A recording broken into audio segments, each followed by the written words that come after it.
Hello, Adriana. Thank you for having me. And hello, parents, everybody, grandparents, maybe some older children who are listening. I'm going to talk today about raising conscious children. And of course, that requires being conscious as parents. And I know the first reaction may be, well, I am conscious, of course. I couldn't not be conscious.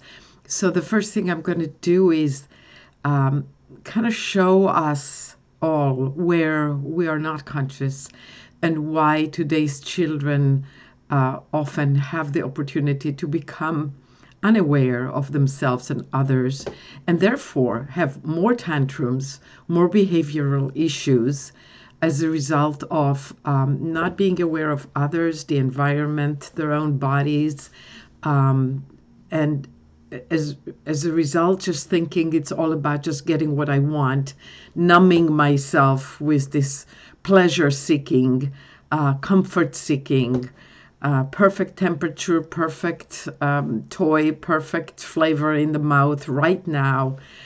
All these things are related actually to not being aware of oneself, to not being in unity with everybody and with life, but feeling divided and isolated. It's me and I need to get my needs met. And it really does start with us. So we're going to move from seeing how we can move from the baby to the teenager. This is for all ages, from tantrum, sibling rivalry and aggression to raising people who are conscious and caring, and actually from childhood can become like that. And I will give example of how we do it so that you can get a real idea. So the first example I'm going to give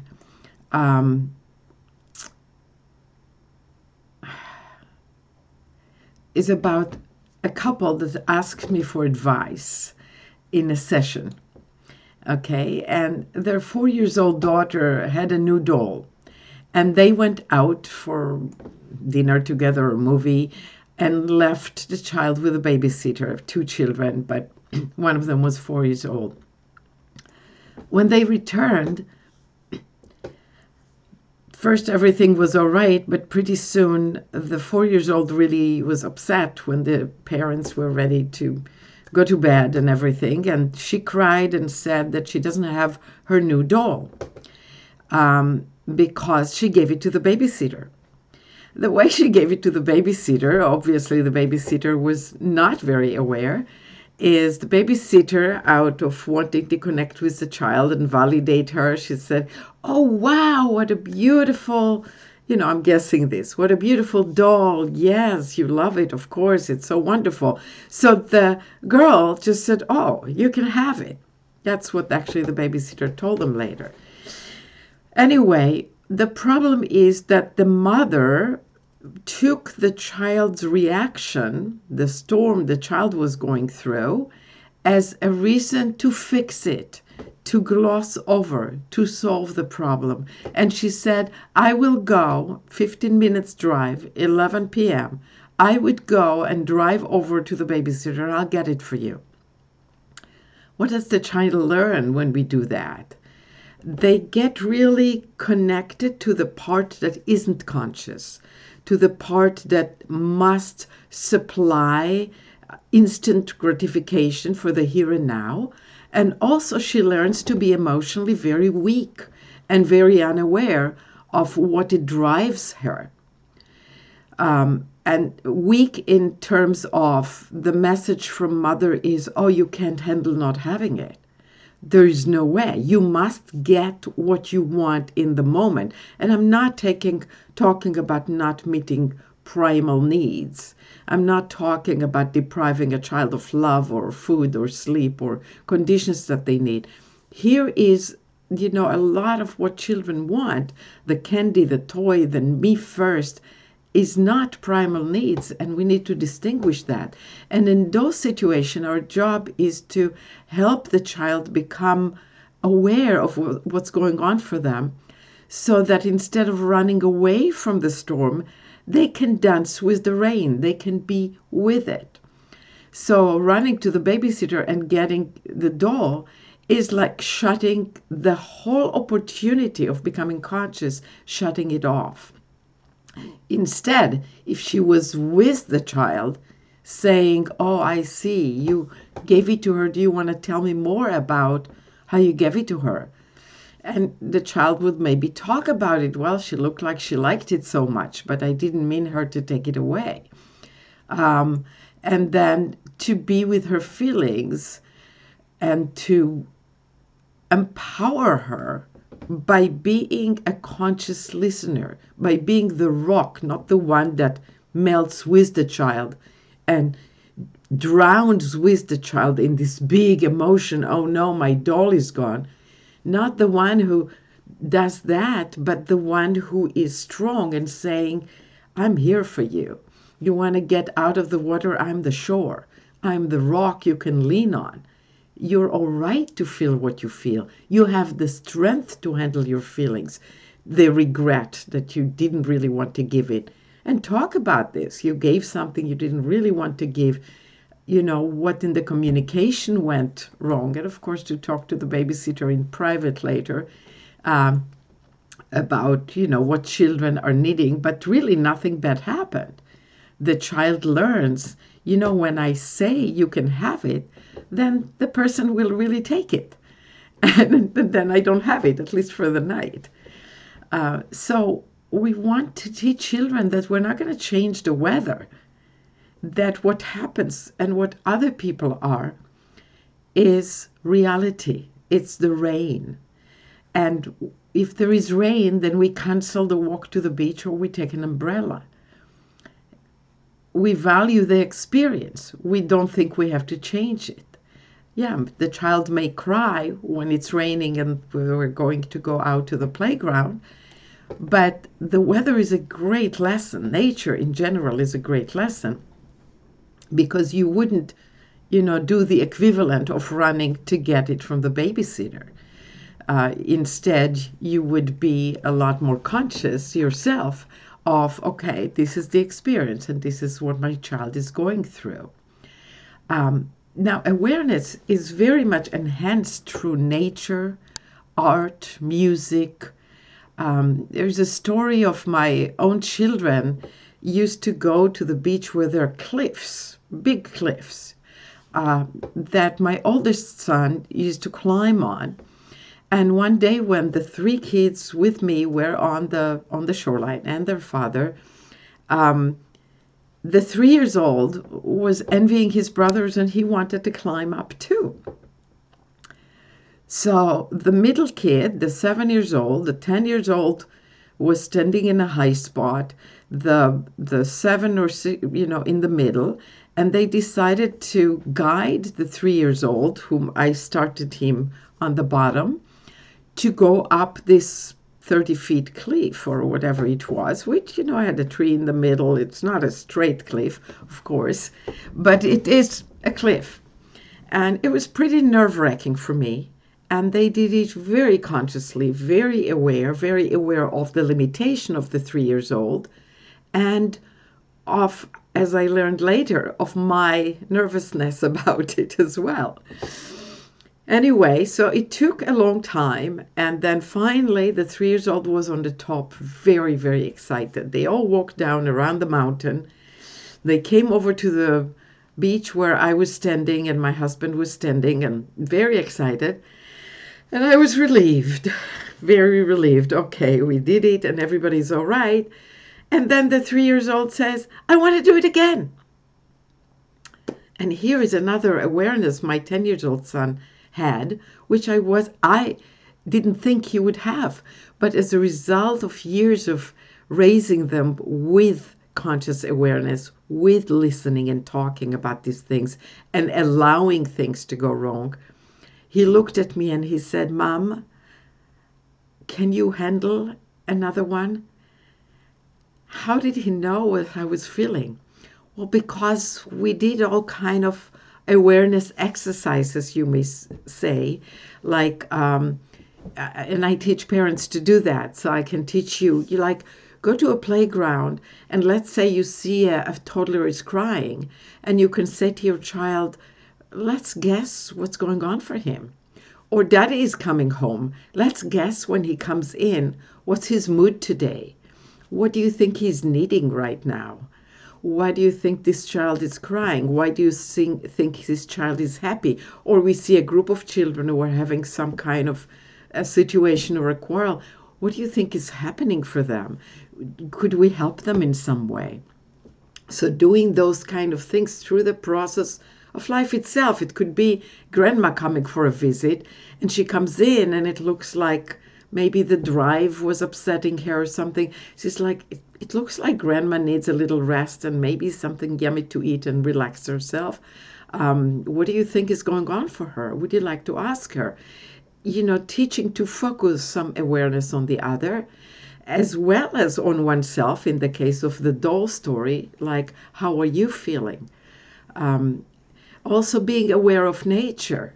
We have become so removed from nature, so unwilling to experience it, making everything so comfortable. Our house is always a comfortable degrees. We keep dressing so much, and we put on our child too many clothes, because by nature we are not different than other animals. We're totally capable of handling a lot more cold. Weston Price, Dr. Weston Price, in his book about health and teeth, he was a dentist who discovered the lifestyles and how come natural lifestyles, people of different countries are so much healthier and have so much healthier teeth.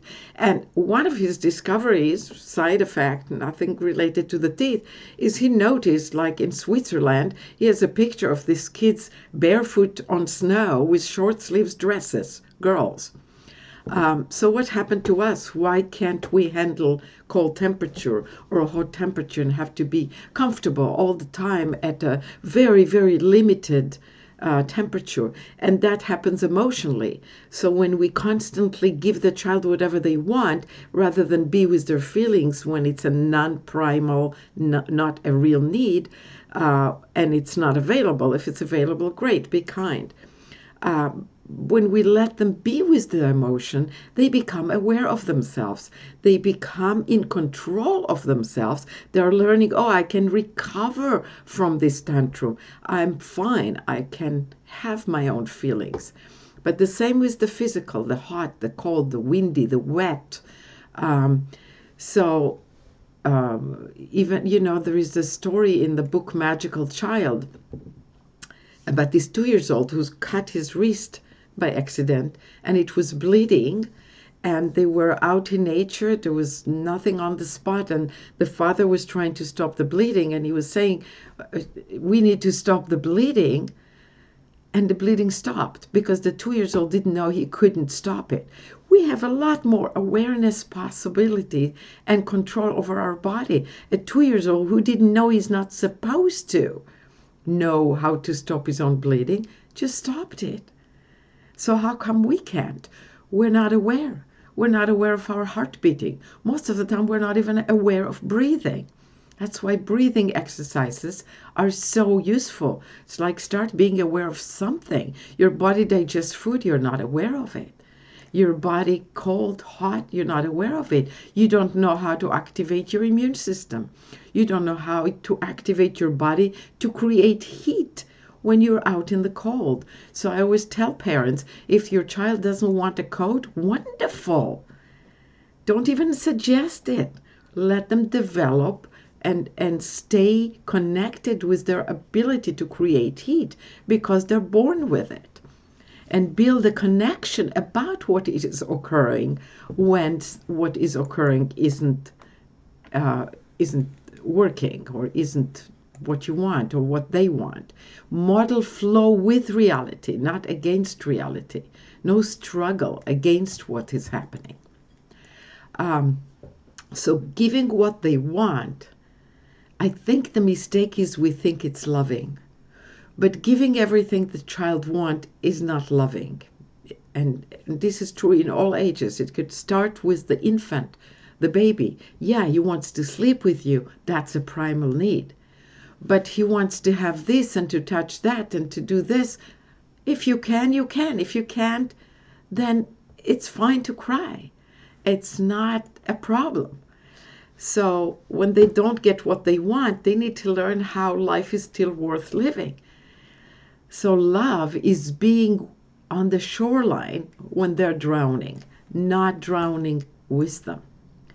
So let's look at another example. A child who, for example, comes out of a room and says, the children won't play with me.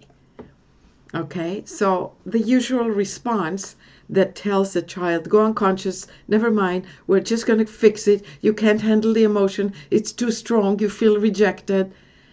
That person at best validates the feelings and then goes to the room and say to the kids, we must include everybody. Let's solve the problem. What is the problem? That's not what's helping the person accept reality, be one with the world.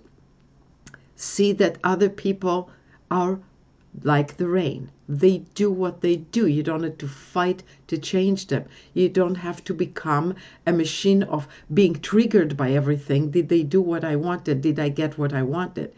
So instead, a child comes, they won't play with me. They told me to leave the room. You address it as a reality and you teach them confidence and strength this way. Oh, and depending on what, they may say it in a benign way, they won't play with me. Then I would say, well, what would you like to do instead? I could read you a book. Or would you like, if it's not your child, somebody is visiting, would you like me to call your mom and she'll pick you up? Would you like to help me in the kitchen? I'm making lunch. Or let me know what you want. That tells them the event you're facing is not the end of the world. You're fine. You can handle it. And I'm here with you if you want something, rather than the other message. And the other way we're weakening awareness is also indulging in praise. Confidence is not needing the approval of the other person. It's being able to be conscious of yourself and being rooted in yourself. What am I feeling rather than what do they think of me? Do I like the way I'm dressing? Do I like what I just played, the music? Do I like the picture I just drew? Because if I depend on what will my mother say or what would my friends say, then now I'm running around looking for approval and I'm very insecure. And I have a lot of material on my website on articles about the price of praise. There are a series of 3. And it starts with babies and with allowing the child. It's not just about the not praising. And I teach to totally not praise. Encouraging does not require evaluating or praising or making the child feel that what they did is so fantastic. And it isn't always. And they know we're not honest when we just give them this. And sometimes they stop doing what they're doing because they're afraid they can't live up to our praise or grades or all of that the next time. Another way to keep the child rooted in themselves and not seeking approval, which protects them, by the way, even from molestation or from peer pressure, is in the area of primal needs, letting them run their show, giving them autonomy. So I like to give the example of sleeping together with a young child. If the child wants to sleep with you, does he become dependent because he sleeps with you? No, the opposite. He's becoming rooted in himself or herself. He is doing what he is feeling is right. If you say to an older child, it's time you sleep by yourself, then he's learning, gee, I should listen to someone else about how I feel, and I should not listen to how I feel inside, because inside I really am scared and I want to sleep with my mommy or daddy or both. So it's important that they do get what they need, those primal real needs, that they know how I feel inside is right. I don't like this, Mom. No, don't tell them, Mel, you should like it. It's good for you. Don't argue. Don't convince. The opposite. Oh, I see. This is how you feel. You want to sleep with me. You don't want to go to school. And maybe they must because you're working or whatever. But connect with them on, you don't want to go to school. It's how they're feeling. It's true for them. Or they come back from school upset and don't side with the teacher right away. Oh, what did you do wrong? But the opposite. Listen to the kid. Their feeling is right. There is always a valid reason for what's happening. Be their lawyer. Be on their side. So, in fact, that's why a lot of my clients are homeschooling or unschooling, or going, kids going to democratic school. It's really important to allow the opportunity for children, or that way of raising them allows them to be in charge of themselves. But I'm not against schools, as long as, I think public school do a lot of damage. But I have a lot of parents whose children do go to school, and I teach them how to reinforce that being rooted in themselves, and then they never become bullies or fall for bullies. They don't let a bully hurt them because it simply doesn't hurt them. And a conscious, aware person, like one of my teenagers came home one day, and said that his best friend and two other girls were mocking him and calling him names and telling him stuff that isn't true, but like because he's such an intellectual and soft, and they called him sissy and stuff. And I asked him, well, what did you say? He said, I told them it's fine. Because I really didn't care. It was just what they said. I know me, he didn't say the I know me part. He said the first part. And his father asked him, well, but how did you feel? He said, nothing. And I got very excited seeing that that's what was going on for him. Because it really tells you that he was rooted inside and wasn't looking at that occasion. Not that he never did. And, life is work on oneself. So the best gift you can give to a child is working on yourself, and connecting with the feeling, with what's going on. And I teach to do the work of, like the work of Byron Katie type work, which is another way to become very aware of yourself. Because you ask, what is it that you are entertaining in your mind? What is your mind saying with the feeling? So you may have a certain feeling that just kind of came out of the blue, and you say, well, there's no thought. But if you let yourself be quiet, there's always some thought associated with it. Either a thought instigated it, or a thought is associated after the feeling is there. You can see what it is the mind is conjuring. And when you do that, then you can write down what it is. Oh, this is what my mind is doing, rather than it's me, it's my mind. And you raise yourself. You do this with yourself. Like if you're triggered by your child is hitting the younger one, and you're triggered, so you can't actually be what I teach about sibling rivalry, prevents it completely or brings peace in all the situations. By not taking sides with the children. But it's hard not to take sides when one is hurt and you right away are triggered by the one who was hurting. And that's a last step of probably a few things that happen. So working on yourself is writing down the thought, he shouldn't take the blocks out of his toddler sister, or he shouldn't be hitting his brother, or he shouldn't be calling them name. And you write that thought and you realize that whatever they did is already happened. So it's true because it happened, and it was supposed to happen, just like the rain. And that process is very enlightening, because then instead of saying that what happened shouldn't happen, which is like saying it shouldn't rain, instead you dance with the storm instead of running away from it and beating it up. And you can't. People are they have a valid reason. The child has a valid reason. Something happened. You don't know what that reason is. And the valid reason could be something deep that's underlying, that's going on for months, not what happened in that moment. Like feeling insecure, feeling jealous, feeling left out, doubting one's own worth, not having enough autonomy. There's a lot of reasons, valid reasons, why a certain situation between two children will create strife. And when you don't take sides, and when you ask yourself and you work on yourself, why am I triggered? Instead of on trying to stop everything, then you become free. And I have in the book, it's called the Solve Formula. It's like how to do it fast. But when I work in private sessions with people, when they call, internationally, I do Skype, Zoom, phone, even email sessions.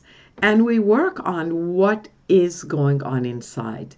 A thought, they shouldn't do this. And is that true that they shouldn't do it? No, they had some valid reason. So when you understand that, then you realize, yeah, they should have done that because they had some valid reason. So now you go after the reason. Now you're freeing yourself from your own trigger and you are going for, gee, why does he have to do that? And you ask the child, or you ask yourself if the child cannot verbalize it. What's going on? Maybe I left them together too long. Maybe a 5 years old is not a good babysitter for a 3 years old, or a 6 years old cannot be very long with a 2 years old. There's a limit. Maybe I left them there for too long. Maybe the older child, needs to play with his blocks without his sister coming and taking a block away or pushing it over. There are lots of things that are always a valid reason. Maybe the child is just generally either, people go for tired and hungry. I don't easily go this way because those are not the main cause, although they can add to and make it worse. But the underlying reason is still there, regardless of the tired or hungry. There is some general emotional need that wasn't met. So, for example, a child comes and said, they called me ugly, and they're upset about it. And instead of telling the child, well, you're beautiful, you're not ugly, can you see that? Here, look in the mirror. That actually tells her that being called ugly is horrible. I would rather just be with the child with the feeling and tell me more about it. That's the magic words of Naomi Aldort. Tell me more about it. Or I hate you, somebody says, well, or they say to you, tell me more about it. Tell me how you feel when somebody calls you ugly. Do you need to be beautiful all the time? I'm sometimes ugly. I don't always look good. And I'm still me, and I'm still wonderful, and I'm still love. And that's the unity that we always come back to, the consciousness that who we are is untouchable by people's words or even actions, that who we are is love, that who we are is whole, that we can raise ordinary people, not super people, and that's enough. That's already super. Because another way people go unconscious is creating a rat race where children are pushed to be the best in their class, or if they're homeschooling, just, achieving too much, when really who they are is enough. Like I told my son when he was going for a music competition that he ended up winning, but on the way, we didn't know it was a national big competition. He won the first stages, 2 stages. And I said to him on the airplane, on the flight to the competition, I said, I really want you to know that it doesn't matter to me if you win or not. And I was happy when he said, yeah, I know, Mom. Like I told him, because you already won with me by being a human being, by being who you are. So it's all this unity, non-division. There is no win and lose. There is no good and bad. There is this one person. There is this magical reality that includes it all. We can fail at something and it's not a failure. We do it this way and they have this outcome. And I do the work, this questioning of is it true and how do you feel when you believe this usually lie, and how would you be without it? And what's the opposite of it? What are you learning out of that? Which is a wonderful process I do with parents and with children. And I'd have another story of how I did it with a child, but I think we're out of time. And I do have a gift added about power struggles and how to guide children but not be their controller, and at the same time not have them control you, rather have autonomy for themselves.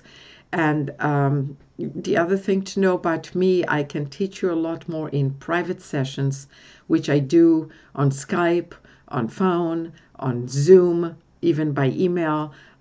When you don't know the language, I've had people from other countries take sessions and hire a translator who is on the same call, even from another area.